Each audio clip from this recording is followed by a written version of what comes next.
Kabur dari perang, mobil baru Jenderal Ukraina dirampas Panglima Islam.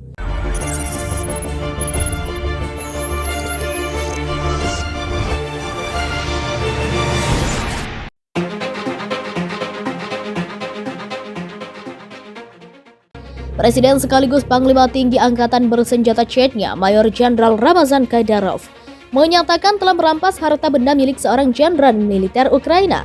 Dalam keterangan resminya yang didapatkan FIFA Militer pada Senin 21 Maret 2022, Kadyrov menuturkan harta jenderal yang dirampas itu berupa mobil lapis baja berjenis High Mobility Multipurpose Wheeled Vehicle atau HMMEWV alias Humvee.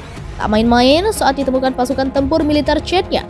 Humvee yang dirampas itu ditemukan dalam kondisi masih sangat baru. Teman-teman, hari ini saya naik mobil lapis baja seorang jenderal yang ditangkap, yang kami sita di Ukraina dari para komandan nasionalis. Mobil lapis baja itu baru dan belum pernah digunakan sama sekali, kata Kadyrov. Menurut penguasa negeri Islam itu, mobil lapis baja itu milik jenderal militer Ukraina yang kabur dan bersembunyi ketika militer Rusia mulai melancarkan operasi khusus di negara itu. Mobil yang seharusnya digunakan untuk perang malah disembunyikan oleh sang jenderal hingga ditemukan pasukan tempur militer Chechnya. Rupanya jenderal itu lebih suka duduk di bunker bawah tanah dan tidak mengizinkan bawahannya menggunakan mobil untuk tujuan yang dimaksudkan, kata Kadyrov. Kadyrov mengatakan mobil lapis baja itu akan dipakai sendiri olehnya dan nanti akan digunakan Kadyrov untuk masuk ke ibu kota Kyiv. Dengan bantuan Allah Subhanahu wa Ta'ala, saya akan segera mengendarainya ke Kyiv. Nah, di masa depan saya berencana untuk menasionalisasi perusahaan untuk produksi kendaraan lapis baja ini untuk kebutuhan militer Rusia, ujar Kadyrov. Dalam keterangan itu, Kadyrov juga menyiarkan video yang memperlihatkan kondisi Humvee itu, dan dalam rekaman mobil berwarna hijau Army itu benar-benar dalam kondisi baru. Kadyrov mencopot lambang militer Ukraina yang terpasang di bodi pintu mobil dan menggantinya dengan lambang kebesaran militer Chechnya. Lalu Kadyrov masuk dan memeriksa kondisi mobil.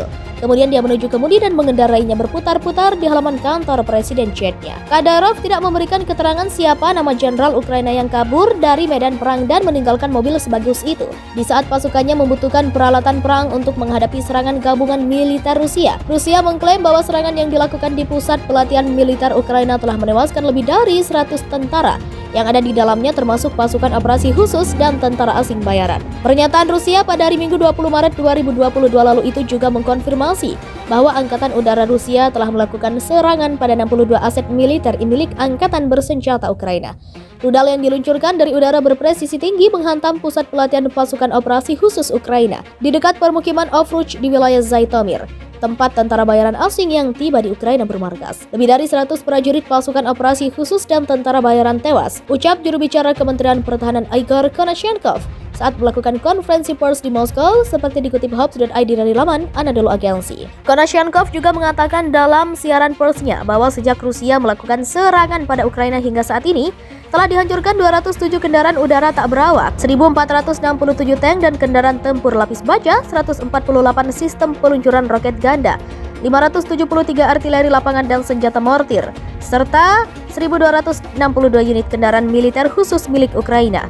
Ia juga menambahkan bahwa pemusnahan tentara asing yang turut bergabung dengan pasukan Ukraina akan terus dilakukan. Tetapi hal berbeda dikatakan oleh seorang pejabat Ukraina seperti dikutip dari laman Times of Israel.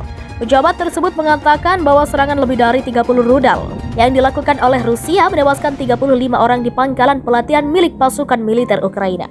Pangkalan pelatihan militer tersebut merupakan perbatasan darat yang terdekat dengan negara anggota NATO, yaitu Polandia, dan berjarak kurang dari 25 km.